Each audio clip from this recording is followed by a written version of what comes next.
here to answer chat. Hello, you guys. Okay, sorry, having some issues logging on, but here we are. If you are on, say hello. If you're listening back on replay, give me a little hashtag replay.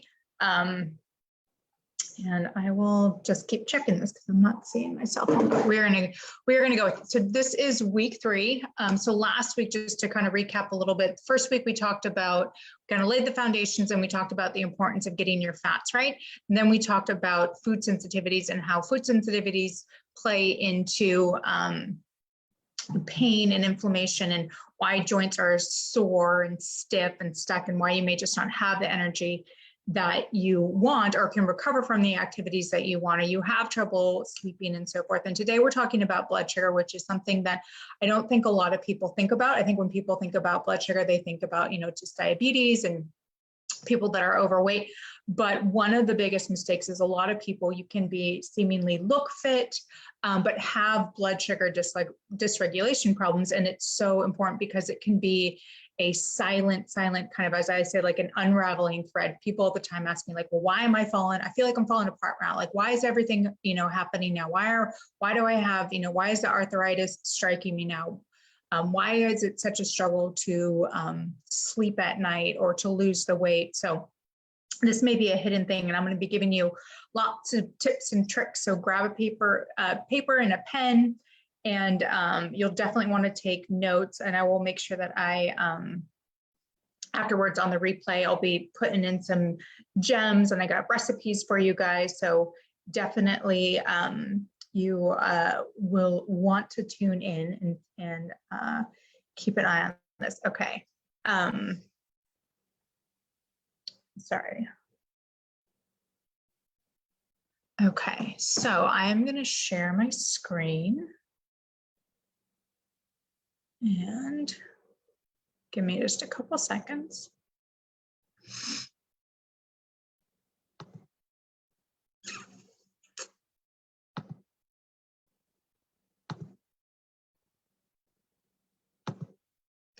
Okay, so I got confirmation that you can see me. Okay, I'm gonna present this. Yeah, so let me see.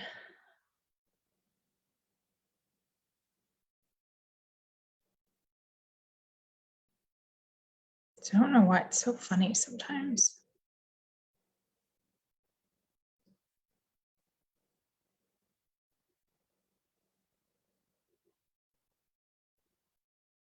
That's not it. Okay. Okay, so let me just move me out of the way. All right, so we are talking about, so this is week 3, so blood sugar balancing and why blood sugar spikes and slumps. So it's kind of those like ups and downs, peaks and valleys and so forth. Why are they making you sore, sluggish, or squishy around your middle? Okay, so just a quick medical disclaimer here, and then we'll jump right in. So today what we're going to talk about is, what exactly insulin resistance is, and how it develops, the role of sugar dysregulation in kind of pain, inflammation, and injury. One of the biggest things when people have dysregulated blood sugar, or they're kind of pre-insulin resistant into there, it's really a big thing that it impacts the joints, the health of the joints, the cartilage, the tissues, your tendons, so much. And we'll also be talking about some labs and some things that you're going to want to look at. So, how can you detect insulin resistance even before, like typically when you go to conventional medicine doctors, or you go get your labs done or your blood run, they really only look at fasting glucose, and the range at which they have, which we'll talk about in more in depth later, is it's pretty broad. And it's like, you really, with a lot of the blood and lab values, it's like I don't want to say they don't care, but it's like until you've reached like the threshold point, like then you finally get a diagnosis, and then it's like, okay, well now we're going to do something about it, versus doing stuff of like, oh, you're showing a trend of going this way, you're showing this type of a response, and so let's do something about it now before you start to have the peripheral neuropathies, before you have to have retinopathies and you go blind, before you you start to have numbness and tingling and damage into your joints and your nerves, and you go down the route of needing to have some sort of external medications and stuff. So the long-term, we'll talk about the long-term consequences of unmanaged insulin resistance, the 5 most important early screening tests, that you can do the 5 most important steps for restoring insulin and blood sugar balance, and then the 5 most important nutrients to balance in order to restore insulin receptors. Okay, so, and again, if you are new, my name is Dr. Yvonne Castillo, and I'm an integrative pain specialist, a functional medicine health coach, and I specifically help women over 40 get back to their active, unlimited lives and do it naturally using nutrition and movement and balancing their hormones. So let's dive right on in. And again, as we're going through this, if you have any questions, feel free to kind of pop them in the chat. And I will answer them as it goes. So, okay, so why the heck should we care about this? Especially if you're just like, oh, you don't think you have any blood sugar issues. I'm sure that you know someone around you that may have diabetes or is, struggling with their weight. Sorry, I'm just checking the chat here. Yeah, I can't see myself in the group. So I'm sorry if you guys are on and I can't answer any of your questions. You can pop them back in and I'll answer them right back. So, as of 2011, 18 million people in the US have been diagnosed with diabetes. Diabetes is the 7th leading cause of death in the US, and it costs over, 245 billion as of 2012. And insulin resistance is estimated to affect about 1 in 4 people. So that's pretty scary. If you kind of are in a room or just you're thinking of your family, you're like, wow, 1 in 4 people could possibly be affected. So very, very significant. Okay, I can see myself now. So if you are on, say hello. I'm trying to see who's on. I think Lee is on. Okay, I don't know why that took so long. Okay, and then the average American consumes 130 pounds of sugar a year. That's more than 22 teaspoons a day. And that's not from like fruits and stuff like that. That's like added sugars in like your cereals and all that type of stuff.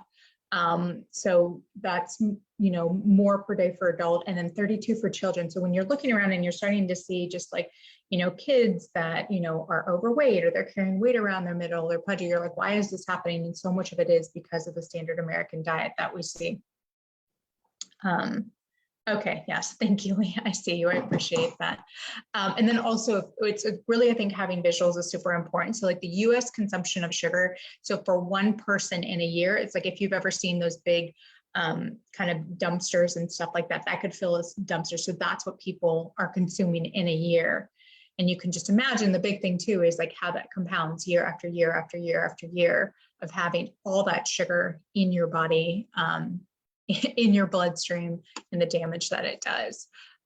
Okay, so terrifying. So this is again, so this is the American Heart Association, which is very interesting, even with everything that's going on right now, where it's a lot of like, you'll hear like, oh, CDC says this, FDA approves this, and you're kind of like, oh my gosh. So this is the American Heart Association, where they're saying no more than 2.5 teaspoons a day. So they're actually saying, oh, it's okay to consume this extra amount of teaspoon, but you really should, again, not be consuming any sugar beyond sugars that are naturally occurring in fruits. And that's not talking about fruit juices. So we'll talk about why in a little bit.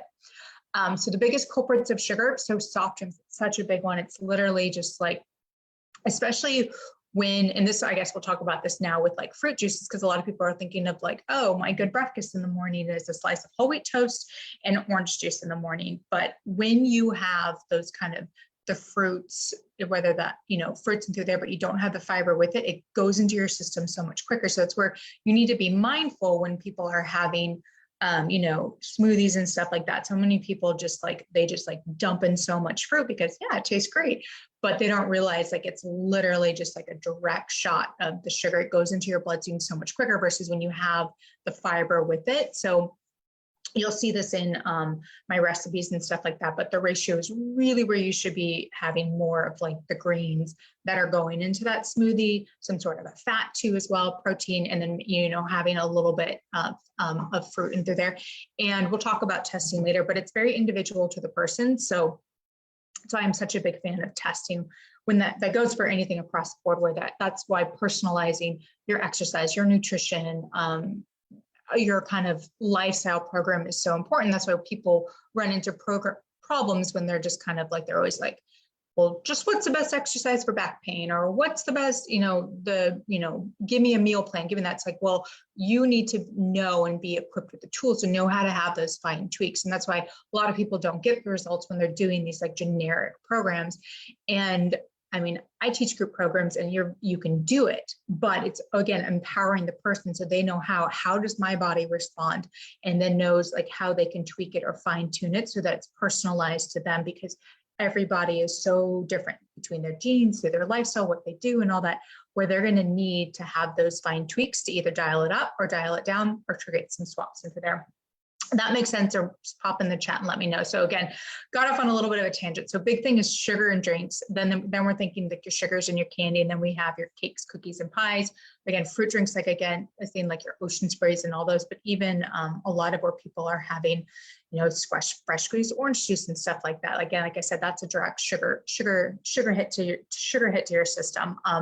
Dairy and desserts and milk, and then other grains. And then also too, I put in there like plus like the sneaky sugars. Like, so if you like go to the grocery store and you're like, oh, I'm going to get like spaghetti sauce. Like if you look over and you're like, oh my gosh, this has more sugar than, if you're going down the cereal aisle and you see like actually really a good thing. Like even if you go and like Raisin Bran is like a big cereal that has so much sugar in it, it's got even more sugar than I think like if you go for like ice cream or something like that, or a baked good, which people are thinking like, oh, and they sell it as like, oh, it's whole grain, it's really good, it's nutrition, but when you look at it, you're like, oh my gosh, these whole grain Cheerios have so much added sugar. These Raisin Bran, spaghetti sauce, and even just a lot of different condiments have a lot of sugars in them. And then you think about when you go to eat, so much they're putting in sugars in a lot of these somewhat like more savory meals versus like you're thinking like, oh, I'm going for a dessert. So that's how it really adds up. Just like everything, it's a compounding effect. And for many times it is, for most people, this goes with the exercise or habits or anything. It's just that little bit continuously done over time that then kind of compounds to manifests into a bigger issue. So normal blood sugar management. So what happens? So it involves your pancreas, your liver, your adrenal. So again, those are what's involved with, your cortisol, norepinephrine, kind of that fight or flight, managing your I guess that your stress response into there, and then the brain. So when the blood sugar gets too high, insulin becomes released from your pancreas. And then when the blood sugar gets too low, glucagon is released into there. And that's what kind of tells your body, okay, we're going to try to go get it from the liver. We're going to try to go get it from your muscle tissues, or we're going to try to go get it from your fat tissues. And depending on where you're at, it's going to go for different things. The easiest, quickest place for your body to get glucose, if it senses you're going low, it's into your muscles. So it'll start to break down your muscles to again get the sugar stores from, not so much your fat. And so again, we'll talk about when we see those spikes going up and down, why people are carrying that extra weight when they're going up and down, and the body's thinking like, oh, they get insulin resistance. I don't have enough sugar. Their body's sensing they don't have enough sugar in their body. So it's going, okay, I'm going to go after the muscles and get it into there. It's influenced by genetics. And I always want to put an asterisk after this, because some people will use this as an excuse or as a crutch, where they're kind of like, oh, it's in my genes. Everybody was diabetic. No, it's not. You can, even if you have already been diagnosed with diabetes, rewrite that story.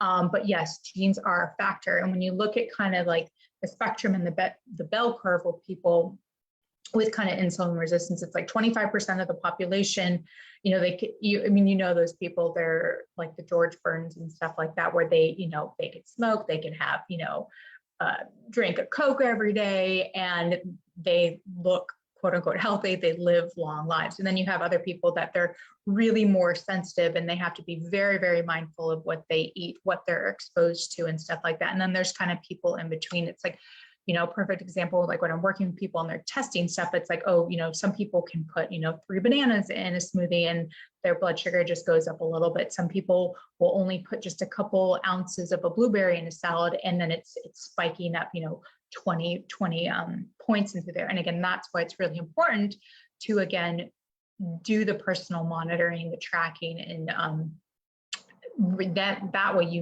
what your body can tolerate. And then when you go through a program, like one of the programs that I teach into there, you can reset your sensitivity to insulin.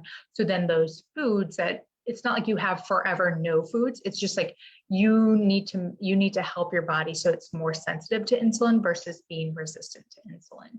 The impact of stress, this is a really, really, really big one, and we'll go in that, but it's probably one of the more eye-opening things when people do test their glucose regularly throughout the day, that they'll see that they'll have more of a response where their blood sugar spike from stress than even sometimes eating a cupcake or a candy bar. And I call that the cupcake effect of like eating. So you can think of, if you're like super stressed out, you're just sitting at your desk all day and you're just like going crazy. It's like you're basically telling your body, it stimulates that to break it down, to give you more glucose so you can have more energy. And that's why people will, chronic stress. And it's not even just kind of the mental stressors, but if you are in chronic pain, that's another big thing too. That's a stressor on your body. If you have some sort of gut bug or gut dysbiosis, that is a stress on your body. So if you are in these constant states of low grade, high grade stress, it's impacting your insulin levels. And that's why you see a lot of times, with autoimmune issues, with chronic stress, with chronic fatigue, that you see this constant pattern of all these different things going on. So it's why when people just want to have, the magic pill or the magic supplement, it doesn't work or it doesn't last. They may get a little something, but it doesn't really solve the root cause problem. And then it's heavily affected by diet, by what you eat, and then shaped by lifestyle as well. Sleep is a really big one. Exercise, like I said, positivity, outlook, one bad night of sleep, or I shouldn't say bad night of sleep, but not being able to get that good quality sleep for that 7 to 8 hours, that's ideal. It actually decreases your insulin sensitivity and makes people having more of that sugar craving, and impacts the next day. So you can imagine if you are in pain and you're not sleeping, you're waking up a bunch, or for whatever reason, or you don't have a great sleep routine, doing that compounded on, again and again and again, can impact your blood sugar levels as well. So that's why it's very, very, very important. So normal insulin response to food is you're going to eat something, the blood glucose rises a little bit, the pancreas then secretes the insulin. The insulin gets exports the glucose into the cells. It does that by chromium, is really important for that. So there's little receptors, and we'll talk about the receptors' importance as well. The blood glucose decreases because, again, it's been shuttled into the cell, so your body can use it as energy. Leptin is another really important hormone. Those levels rise, and it triggers fat burning. And then the pancreas is told, okay, stop secreting insulin because there's no more glucose to be uptake. The increase in energy as glucose then gets converted to ATP, is kind of your fuel molecule, and through there. And then eventually you get hunger, you eat again. So that's kind of the normal insulin response that we see within the body. So normal blood sugar regulation. So between meals, you have decreased blood glucose. The pancreas secretes glucagon. Glucagon triggers lipolysis, which is fat cell breakdown. Glucagon triggers gluconeogenesis, which is, again, breakdown of glucose. So you can get glucose from the liver glycogen. And then what happens is blood sugar rises again. So it's under kind of an extreme energy demand. Your glycogen stores get depleted, and then cortisol and adrenaline are released. So that's what we're talking about, that stress factor. So adrenaline will trigger lipolysis, and cortisol triggers gluconeogenesis. So that's the muscle breakdown. It's going for the quick stores. It goes to your muscles. So it has a catabolic effect on so many different tissues. And we talked about this before, and I'm going to go into this in depth on another point in time when we talk about the adrenals and cortisol. And again, stress has a negative connotation. Pain has a negative connotation. There's a time and a place for it. When I say it's productive, is it productive stress? Is it a productive stressor on your body? It's like there's a little bit of a stress, your body responds, but then it's going back down to the baseline. The problem is when we don't go back down to our happy baseline, we stay in this chronic place. The body wasn't meant to be kind of almost, it's like your body kind of eats itself apart from the inside out. Okay, so, and this is a really important one. A lot of people are thinking of like, oh, I don't have blood sugar problems, like this isn't for me. But the role of insulin and the brain is so important. Again, if you want to be independent, you want to have your mind, you don't want to have dementia, you don't want to have Alzheimer's, it's really, really important. So kind of the old thinking that was that the brain doesn't need insulin, but kind of as the research has come out, it's really shown that insulin plays such a key role in the brain. You actually have insulin receptors in really high concentrations.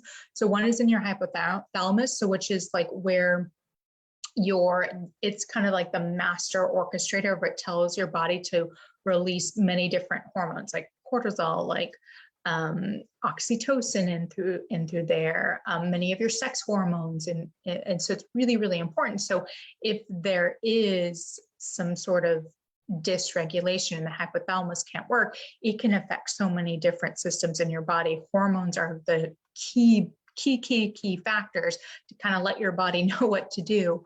And there's cells for them. There's receptors for them on every cell organ in your body. And then the cerebellum, it's in the back of the head, and it's involved in balance and movement. So when we start to see, you're not getting enough energy, that's where people start to, feel like almost like they're drunken. And then the hippocampus is again involved in memory. So when people have brain fog and stuff like that, especially if you are over 40, oh, it's just menopause, it's just a part of getting old. But really there's a root reason is kind of blood sugar dysregulation and through there. And then your cortex. So that's where you do prefrontal cortex. That's where you do a lot of your executive functioning, higher level problem solving. And you can imagine if, that's where people, you can't think, you can't do problem solving if you're not getting, again, the sugar, the glucose to your brain. So really, really, really important. Okay, so an insulin resistant response to food, and you can go back and look at the other side and kind of compare these things, is so like you eat the blood sugar, now you have more sugar in your system, and then so the pancreas secretes insulin, but the cells become resistant to insulin so that the glucose then remains high in your body. So then the pancreas, now it's like, okay, well, we're not getting stuff into the cells, so let's just keep on producing more and more and more insulin. And the excess sugar and glucose that's kind of floating around, it's like, well, we got to put this somewhere. So where do they put it? It gets stored as fat. And then also having that excess insulin damages the blood vessels, because you do not have receptors in the endothelial lining of your vessels. So that's where you start to get damage into the blood vessels. And when we'll talk about hemoglobin A1C and the blood cells, how they get glycosylated. So it's basically they get sugar coated into there. And if you've ever taken if you've seen made rock candy, that's basically what's happening to your cells, is like your red blood cells become these little chunks of rock candy. And you can imagine, you've seen how jagged they are. Now imagine those going through your blood cells, at rapid speed over and over and over again, days after days, months after months, years after years. What happens to that lining? It starts to get torn, it starts to get scratched up, starts to get abrased. And then that's where the body goes, oh my gosh, I have to heal it. And that's where cortisol comes in, it patches it up. That's where the cholesterol comes to patch it up. And that's where people start to get blood clots. And then also because your blood vessels are no longer elastic and moving, they've kind of gotten hardened into there. That's where people run into issues of heart attack, stroke. So really, really important. So little aside, but so again, so that excess sugar gets stored as fat, it damages the blood vessels, and then you get hungry again. That's where people will get, you'll eat a meal and they're like, oh my gosh, they still feel hungry. They want to go for that sugary snack. They still want something else, even know that they've eaten the full meal, because what their body senses is, I don't have enough energy. I don't have enough glucose in my store. So then you eat it again. So that is the response. Okay, so causes and culprits of insulin resistance. So genes, like I said, is one. Stress is a really big factor in the nutrition. So what you're putting at the end of that fork, and lack of exercise. And we'll be talking about some types of exercise that are really good. A lot of people think oh my gosh, it's going to take 90 minutes every single day. They're actually exact opposite. And the timing of exercise becomes really, really important, where if you're doing the type of exercise that has been shown to be really, really helpful with getting to increasing your insulin sensitivity, you're only doing about, maybe kind of several bouts of throughout the day, maybe doing a total of 20 minutes a day, which 10 minutes a couple times a day, doing some of the burst training. It's pretty easy to get into your day. And then again, inadequate or poor sleep. That's the big ones. Again, one night of poor sleep increases your insulin resistance into the next day.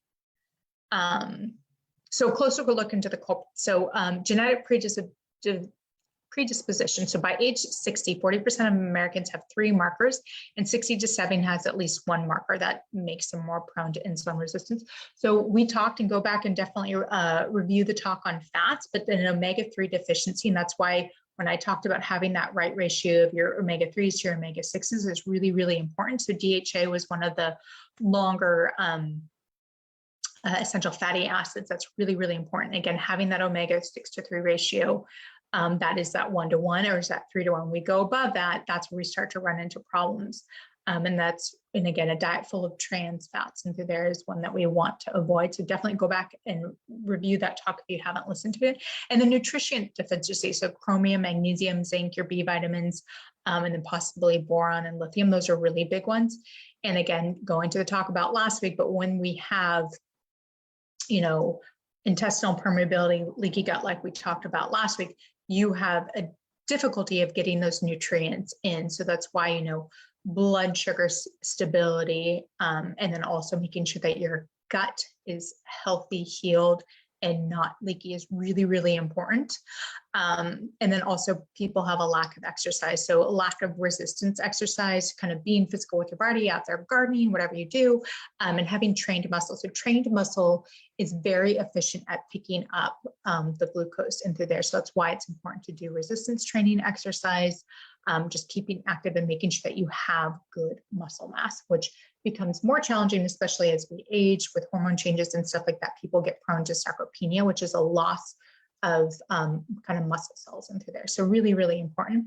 And then also people just eating high insulin require foods that require, again, tons of the insulin to uptake the glucose. So sugar, processed foods, starches, your fruit juices, again, your ocean sprays, your V8 juices, and then sodas are really bad.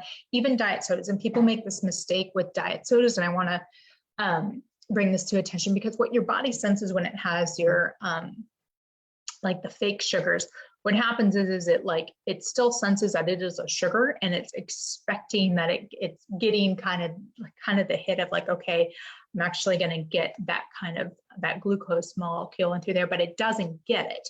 So then it goes out and it's like, well, okay, I want more of it. So that's where people then have this further craving for sugars and stuff like that. And then it's pretty toxic for all cells of your body, and then also your heart. Stress. So again, having that excess of cortisol, and then we talked about inflammatory cytokines. So again, that when we went through the essential fatty acids we talked about those histamines in that inflammatory cascade. And then also, like I said, the cupcake effect of stress. So just again, it's like you have the same effect as if you were to eat a bunch of cupcakes, but you didn't, just because you're sitting there and you're stressing out, and your body's like, okay, then it's just revving up, breaking down those stores, releasing tons of glucose, so you have it in your system because it's sensing that you're in danger, you need that energy to go on from there. And then protein, so inefficient or malabsorption. So this is a big one. So when I'm looking at blood chem tests that I do with my clients, and people are having some markers that are showing that they're not getting enough protein into the diet, looking at their their nutrition logs and stuff like that, and calculating out, and you're like, okay, they're getting enough. But there's also some other markers when you look on blood chem that will show a deficiency in zinc, and that there's also signs of deficiencies of hydrochloric acid, which you need in your stomach to break down proteins. And then also when we're going back to seeing those nutrients in your body, those micronutrients, that you need it so that you can have those cofactors so that your body can take it in. And that's a big thing that kind of, when we're talking about malabsorption or inefficiency, it can actually be because someone has insufficient hydrochloric acid. We see that it tends to go down as you age. It's a really big one when people are having nutrient deficiencies, and nobody looks at it. They just, go to your conventional doctor and they'll be like, oh yeah, you've got low protein, just go eat some more meat.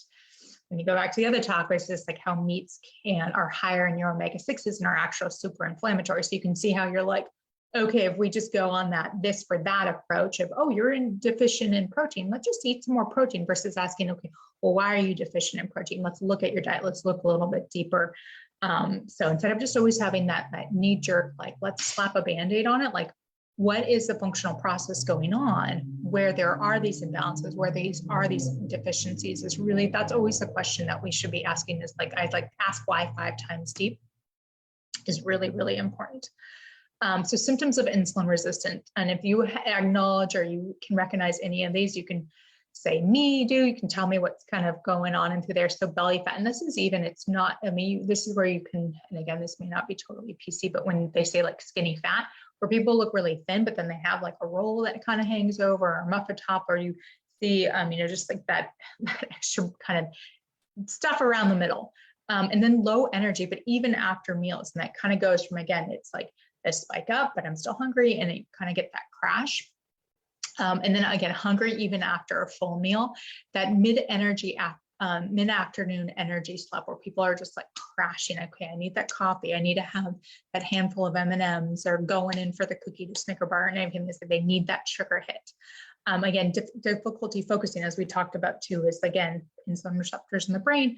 It's where people get that brain fog. Many people will just write it off. Oh, you're just menopausal. Oh, you're premenopausal. Oh, you're just a woman, or anything. So again, it's always we want to look a little bit deeper. And then when people get like that hangry, that cranky and irritable, if they miss a meal, and some people feel like they are constantly having to like snack throughout the day just to keep it up. And you'll even see that in a lot of, recommendations, because, people, it's the quick thing. Oh, your blood sugar is going down, and going into, okay, we need to always eat small meals throughout the day. And it's really not the right way to go about it. Okay, so how to detect insulin resistance early. So I'm a big fan, and this is something you can go do. You can get these at your Walgreens and your CVS, but just a glucose monitor and how to test your blood sugars. This is not just something for diabetic. I think it's probably just like you're to take your pulse, or take your pulse ox, take your temperature. It's really such a big indicator of what's going on inside of you and how you're responding to foods. So I highly encourage it. This is something that I work on with my clients. It's eye-opening. Even some people that think that they're healthiest of the healthiest, when I look at their triglyceride levels or their cholesterol levels or some other markers in there, it's like, oh, something's going on there. And as we look deeper, the root cause of it is some blood sugar dysregulation happening on. And then the 5 critical lab biomarkers to be assessed and to be continually monitored. So this is not just like a one and done, like, oh, you just have this. Okay, that's great. It's like, no, we want to be able to track things over time so we can start to see the trend if things are declining, if things are going up, so we can take action. That goes with everything in regards to your health. And again, that's why when people come to work with me, they're like, why am I falling apart all of a sudden? It's just like, well, we just have ignored those subtle signs that have been happening all along. And then something really important, this is something I'd encourage if you have like a sewing tape or something like that, is to go and to measure your waist to hip ratio. And I'm constantly, like, it's just my language, body movement, everything is my language. So when I'm constantly looking at people and assessing people, it's not from a place of judgment, but from curiosity, trying to figure out, okay, what could possibly be their story. But I'm always, when I'm, I just see it all the time when I'm looking at these women, and they've just got that barrel belly, and where their abdomens are much larger than their hips are. That's such a big sign. So again, those are, when you're seeing that ratio, and that anything beyond that, that's kind of showing, okay, there could be some insulin resistance going on. So you see these people with these barrel bellies, and then they got these little kind of skinny legs in through there. And then also I have a symptom assessment quiz that takes you through some answers, or ask some questions. And from there, you can start to see in how you rank where you may be along that kind of pre-insulin resistance or insulin resistance spectrum. It's a spectrum, again, like that. Most conventional people, they won't really say anything until you hit that 120 mark, and now you're diabetic. We want to act earlier, because damage is happening as, when those numbers are climbing, even at very little numbers. And I'll show you those in a little bit. So what is normal blood sugar? So normal blood sugars, even after a high carbohydrate meal, eaten, it will show you when you look at this graph, and there's very little, it's just a slight little tick up, and then it comes down. And I'll show you on the next slide into there, where it was like kind of had healthy norms against, so your normal kind of min and max people here in the air, they still are barely going above 100 into there. So even after having a very, very sugary 100 grams of glucose, that they're just having it just goes up a little bit, versus where you're seeing people that are severely high diabetic, how much it spikes up.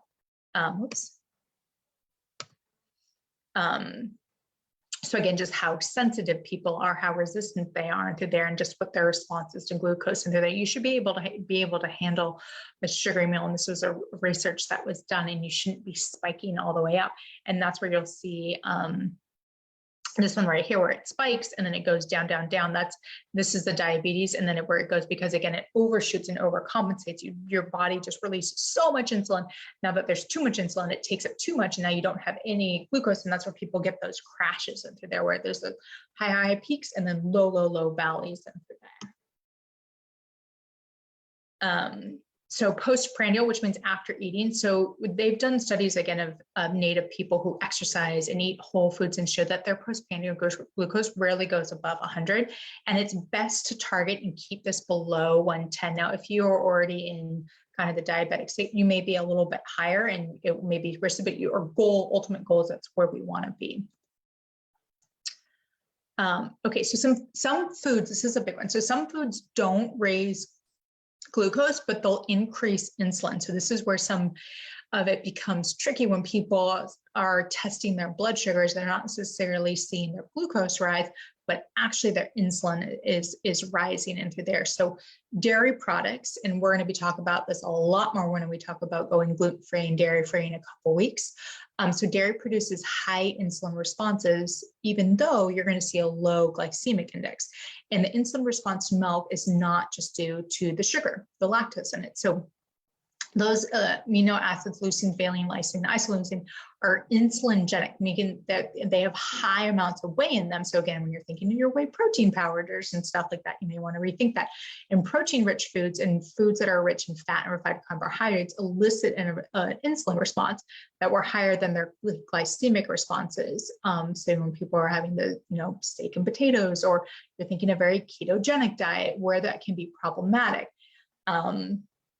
And protein-rich foods or the addition of protein to a carbohydrate-rich meal can also stimulate a rise in insulin secretion without seeing the blood glucose rise. So that's when you look at a lot of the blood sugar, books and stuff like that. So hopefully you can take this and you can have a little bit more of a refined lens to look through this. And so, yeah, that's why it's important to work with someone that is very good at. Okay, so blood sugars over 100 does cause damage. So like I said, they won't really care unless you've been, 120 over repeated bouts, then you finally get slapped with the diabetes diagnosis. And okay, now it's time to do something about it, versus being like, if we're seeing this trend, we need to do something about it beforehand. But so beta cells are the cells in the pancreas that release insulin. So they start to get destroyed at levels over 100 milligrams. And small amounts of beta cell dysfunction began to be detectable in people whose blood sugars only rose just slightly above that when they did a glucose test. So even small increases of glucose will impact what's happening to those receptors and stuff like that. So the higher the person's blood sugar rose within the normal range, the more the beta cells were failing into there. So that's really important to understand that it's not like, oh, once we just hit threshold, okay, now the damage is happening. It's like, no, the damage is happening all the way up to that point. And same thing with retinopathies and stuff like that. Okay, so here we're talking about that. So more than 60% of retinopathies were caused among people that had fasting plasma glucose levels below that. And 77% or 13% of people had retinopathy at glucose levels above 5.6. And only 1 in 10 people had abnormalities from a post-meal. I can't tell you. So when in one of my health groups I'm in, so one of the ladies is ophthalmologist. So she, is looking at checking people whenever you go, they've checked your retinas and they're trying to make sure that there's something, but it's so scary. She had a client that was like 20 years old and was already showing retinal damage. And then so from that, she had him go do a hemoglobin A1C, and he was somewhere in like the 15. And again, I'll have a chart on this in a little bit, but ideal is something like 4.5. So there's significant damage happening. And that's why when we go over the lab test in a little bit, you want to get that full panel and not just one of those things. Oh, just go do a flat fasting glucose. It's not good enough. Okay, perfect. So that's amazing. So hemoglobin A1C. So what hemoglobin A1C is how sugar-coated your cells are, and you get new blood cells every 120 days. So like about every 3 months, you get new blood cells. So when you get your hemoglobin A1C, it's basically detecting how sugar-coated are your cells within that 3-month period. So it's why you want to get it done kind of every three months. The ideal hemoglobin A1C is 4.5 to 5. And if you have fasting glucose that's high, but a hemoglobin A1C which is normal, it may be a thiamine deficiency in through there. And people that have thiamine deficiencies tend to be also people that, there's multiple things, but one of the things is people drink a lot of alcohol. So this is a calculated average glucose from hemoglobin. So you can see on the left-hand side, it has a level. So again, we want to be somewhere in through here.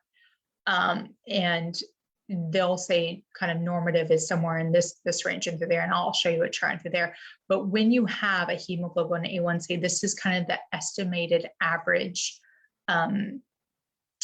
amount of glucose that is in your body. And again, so this somewhere right in through here, when you get to like the 120 point and through there, that's when they're starting to see, oh, you know, diabetes and through there. So that is. Okay, so results of insulin resistance. So you have prolonged inhibition to fat burning. So if you're struggling with your weight and you can't get your weight off, it makes it really hard to burn fat. That's again why we get the excess belly fat. It's why we see decreased lean muscle mass, damage to blood vessel linings, and then also systemic inflammation and high blood pressure. So again, we're talking about the importance of, you know, inflammation is kind of the root cause of all illness and disease. And when your body is constantly inflamed, it can't heal. So that's joints, that's cartilage, that's tendons, that's muscle, that's brain tissue, that's heart tissue, all those things. You get thick, sludgy blood. So again, thinking like molasses blood into there, it's not good. You know, puts you at higher risk for strokes and heart disease into there, and then water retention into there. So that's where people become, you ever see that pitting edema, if you press into people's skin and it like doesn't bounce back, that's an edema. And then also initiation of cancer through oxidative damage, so that free radical damage, and the IGF, those are just a cytokine in through there too. And then also too, cancer thrives on sugars. It has so many receptors. So when you're feeding your body tons and tons of sugars, you are feeding those cancerogenic cells. Okay, so serious super consequences of insulin resistance. So again, increase of body fat, thyroid and growth hormone deficiency. So, someone had asked the questions the other day, or she was just mentioning how highly elevated, I think it was, her triglycerides were. And whenever you see high levels of triglycerides, I mean, you want to see a full panel, but something that always triggers off in mind is what the heck is the thyroid doing? And then what the heck does her blood sugar look like? So, and your thyroid is the master kind of hormone and gland that controls your metabolism. So you can imagine if, you know, have high insulin resistance, but then you're whacking out your thyroid gland and your thyroid hormones, it's making it even more of a struggle to have a healthy body weight and through there. And then growth hormone. Growth hormone is the kind of the super hormone. And again, lean muscle mass, and it kind of thwarts it. So like insulin and growth hormone are kind of counter to each other. And again, increased risk of cancers. We talk high blood pressure, again, putting yourself at risk for cardiovascular disease, injury to the blood vessel lining. So again, like I said, imagine that rock candy just scraping up those sugar-coated cells, that rock candy just scratching up the inside. It's almost like a little Brillo pad in through there, just scratching up the inside of the endothelial. And then what happens, cholesterol comes to kind of patch it up. And that's where we start to get clots in the endothelial lining. And again, systemic inflammation. And again, Alzheimer's disease is there, they call it type 3 diabetes. So diabetes of the brain. And then also too, it's like you have energy receptors on all your organs. So again, it can impact the energy that you not only get to your muscles, but into your internal organs and all that, into your brain, muscles, every organ in your body, slowing down digestion, all those things. You can see how it can compound one on another.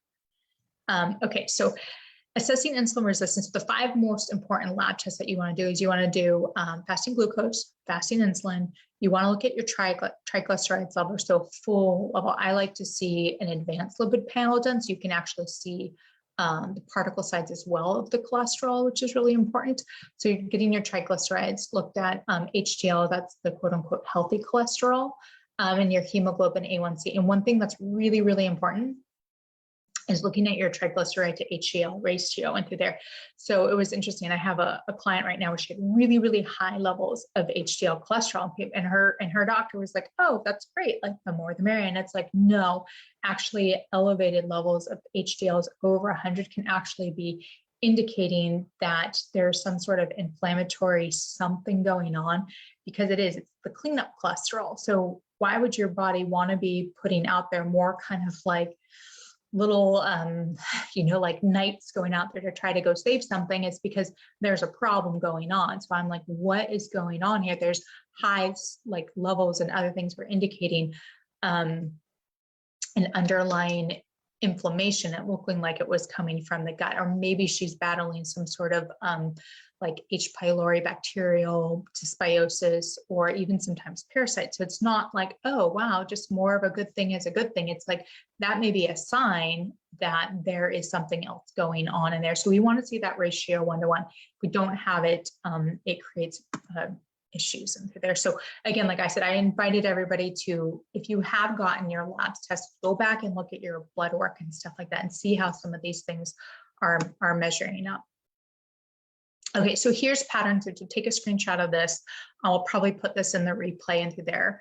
But this is, again, we have normal insulin resistance, metabolic syndrome, which there's multiple different things that are considered metabolic syndrome. And then we have diabetes and through there as well. So again, we have, these are normal values. This is insulin resistant values and through there.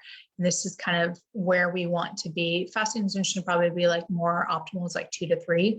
HDL again is 50 to 90, triglycerides less than 65. And then this is kind of your ideal fasting glucose. Insulin resistance is something above. And again, they're waiting until you're above 120 on several different occasions before they're like, oh, now you're diabetes. But when we talked about, retinopathy and stuff, we're like, oh, the damage is happening, around 100 and even above that. So really, really important.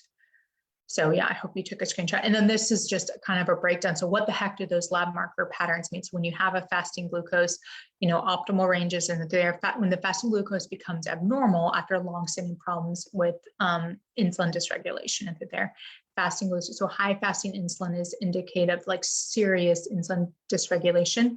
And not a lot of people, very rarely do people do this on a standard blood chem. I think it's something that you had asked. So you can get, if you're interested, let me know and I can put the link into the therapy. You don't necessarily have to go to your doctor to get like a lab panels done. You can get it accessed directly. And I'm happy to share that information because I've had situations where they like almost have to fight with their doctors to be, I don't want to say fight, but they have to be like, okay, I want this one. They're like, oh, you don't need to do that. That's irrelevant. And a lot of times it's like, because I don't really know what it means and what it measures. I see this happen with the like thyroid. They're like, oh, just run TSH. You don't need to have all those other markers.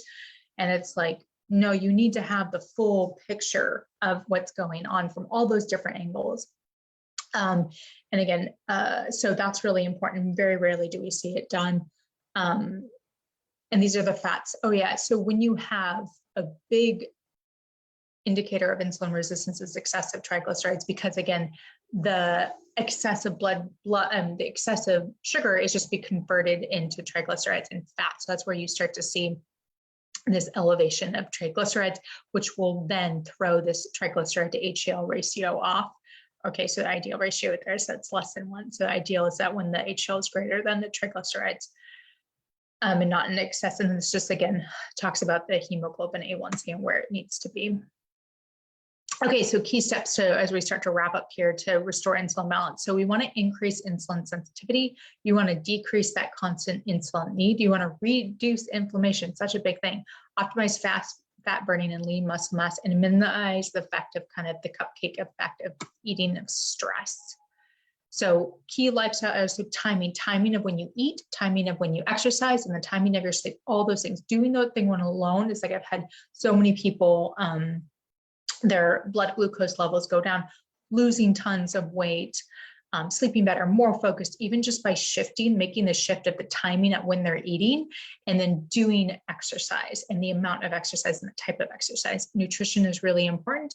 Sleep, again, is absolutely critical. Exercise, type of exercise, and again, doing things to manage stress, not just the emotional, the mental stress, but we want to think of the stress that's happening in your body. So that goes to pain, that goes into, gut dysbiosis, things being in out of balance in your body as well.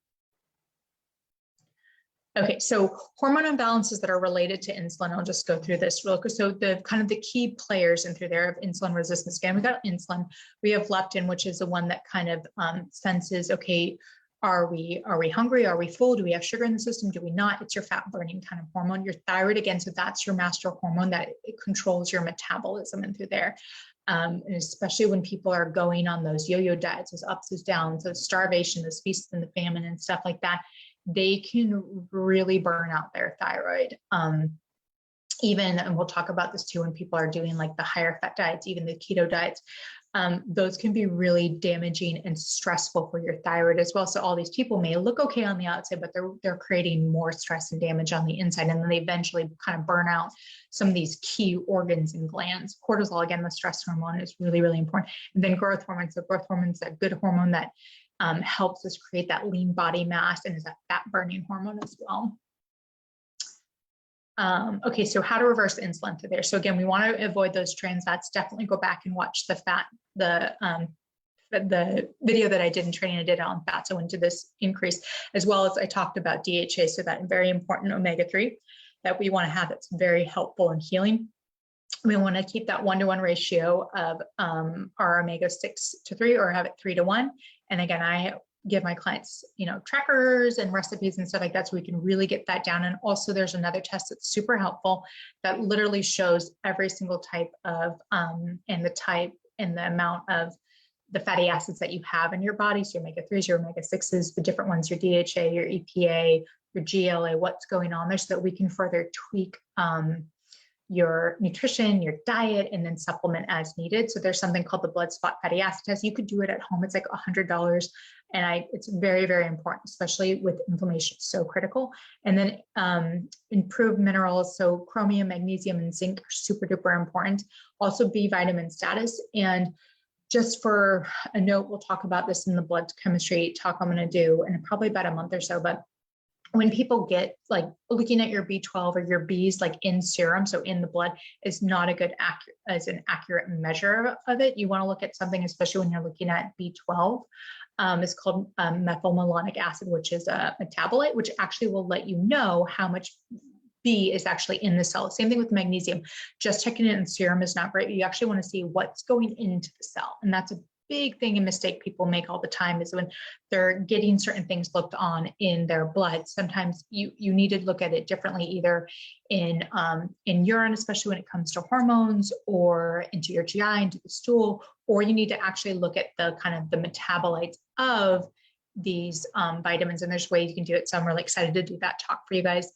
Resistance exercising, so building up that lean muscle mass, because again, muscle is so much more efficient as clearing the glucose in burst training. So these are kind of like 30 second kind of bursts of doing kind of rapid exercise and timing those, a certain amount after you eat, before you eat, or doing these kind of periodic, only 30 seconds. If you've got 30 seconds to do throughout the day, this one is crazy at how much it helps stabilize your insulin sensitivity, but then also with losing weight. So if you're not someone that doesn't like to exercise for hours, at a day, do you have 30 seconds throughout the day? Do you have, and same thing too, evidence has shown, like doing 10-minute walks kind of throughout the day 3 times. Do you have 10 minutes that you can do that? It's really easy. It doesn't have to be hard. People get great results.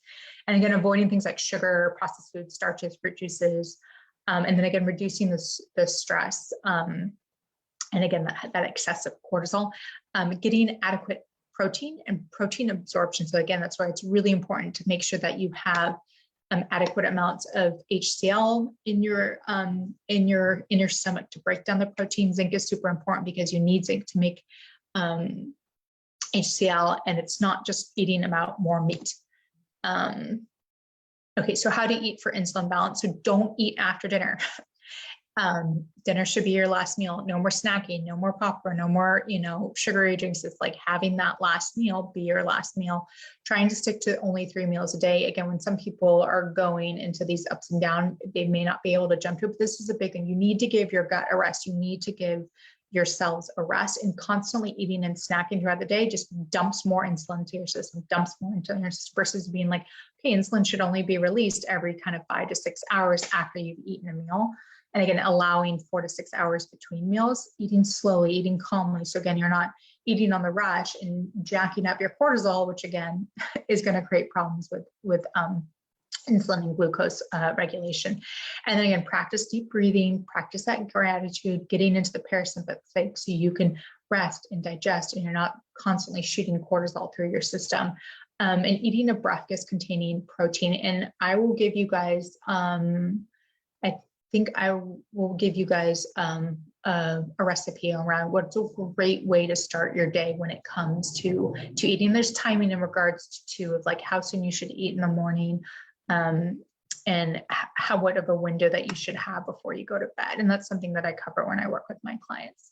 Okay, so real quick, so we'll talk about this a little bit more in depth when we talk about going gluten-free and dairy-free. It's such a big thing, but type 1 diabetes, again, there's type 1, there's type 2, but type 1 diabetes results from an autoimmune attack on the pancreas. So that's when your body is attacking self cells. So those beta cells of your pancreas. And there's a lot of research against that suggests that the stopping that immune attack on those islet cells in the pancreas may reduce, or even sometimes can actually reverse, that type 1 diabetes. And type 1 diabetes has been associated with blood antibodies to wheat protein as well as dairy. You'll see the molecular mimicry happen in the thyroid as well, where again, that wheat protein and the dairy, the casein in it, is really elicits kind of like your body can't sense is that self, is that not, and it senses it as foreign, and so it starts to attack it. And you can test for all these different variable proteins for the gluten molecule, and also for it's cross-reactive types of things with the test that you can get. It's a GI test, it's a stool test that you could do. And it's interesting, studies of infants with type 1 diabetic parents demonstrated that feeding gluten to these infants greatly increases the development of an autoimmune attack on the infant pancreases by 5 to 7 times. So it's kind of some food for thought if you're a parent, if you're a grandparent, or anything, and you're thinking of, okay, is this gluten-free thing, dairy-free thing, something to look for, and especially when we're thinking of formulas and stuff like that. Okay, so so chromium is an important one, magnesium, glycinate, zinc is an important one, B vitamins are really important ones. Okay, so that is it. So if you have any questions, go ahead and you can pop them on in. If not, I can answer them later, but thank you so much for your patience. And again, I'll send out a replay with all the kind of some bonuses, and I have some recipes that I'll give you guys, and I'm really excited because next week we're going to be talking about bone health. So I will see you guys all then, and have a good rest of the day. Bye.